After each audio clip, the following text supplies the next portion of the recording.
Hi, welcome back to Celebrating Culture. We're here today at WWL Studios with Eric Paulsen. Eric, welcome to the show. Thank you, Charles.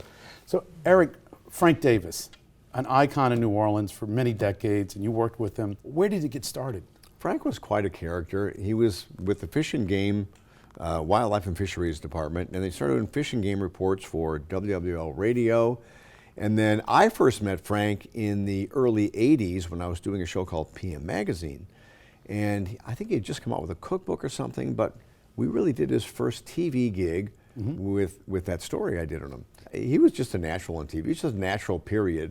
And for a guy who sounded like a total New Orleans yat, you wouldn't think, well, this guy can't be that sharp.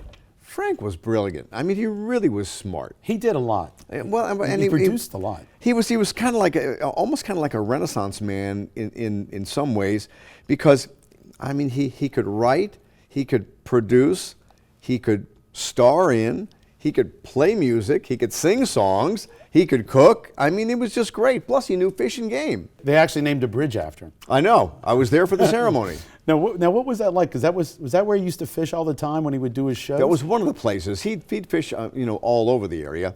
But that was one of his favorite spots in Lake Pontchartrain. And the city got behind that. That was a nice dedication. It's pretty big. Yeah, actually, it was a state representative from Slidell who kind of backed that one and got it going. WWL had a good team there of people. I think Sally Ann actually, you said a few words. I said a few words. Sally said a few words. It was like old home week for us, and we're just so glad to be part of it. And one thing I loved is when Mary Claire cut the ribbon there, it looked like she looked up to Frank. I think she was. Now on the set, were they always so clse? They did a lot of shows together. They were kind of like the mom and pop on the morning show every Tuesday. They were in the kitchen every Tuesday morning.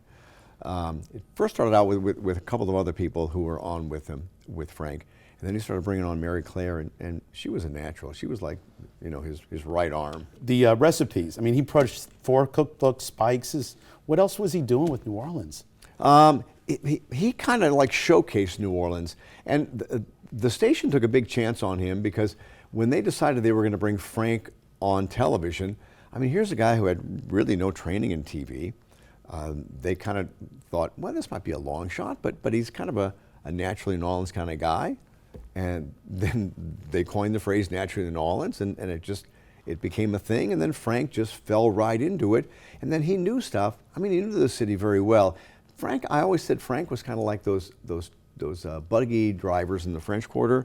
I'm not sure the history is totally accurate, but it's very entertaining. And I just say, Frank, is that actually a fact you're saying, or is that something you think? And he goes, meh. He did have a style. He did have a style. He had amazing style. And now you've kept up the Naturally New Orleans piece in WWL. That still exists. Yeah. Channel 4 owns the franchise on that. And Frank was just very natural. And when he did like the pieces he did with Benny Grunch and the Bunch on the 12 Yats of Christmas and Santa's Reindeer Used to Live Right Here, these look like Hollywood productions. I mean, they're really well done. And Frank was the producer on those. Wow. He did really have a big talent. And, yeah. And you guys honored him with the kitchen. Yep. It's the Frank Davis kitchen in there. And the kitchen always just seemed like it was Frank's place. He is naturally New Orleans, and that is part of our culture. Eric, thanks. Charles, say it a few words, and it's great seeing you again here. Stay tuned. We'll be right back with more of Celebrating Culture.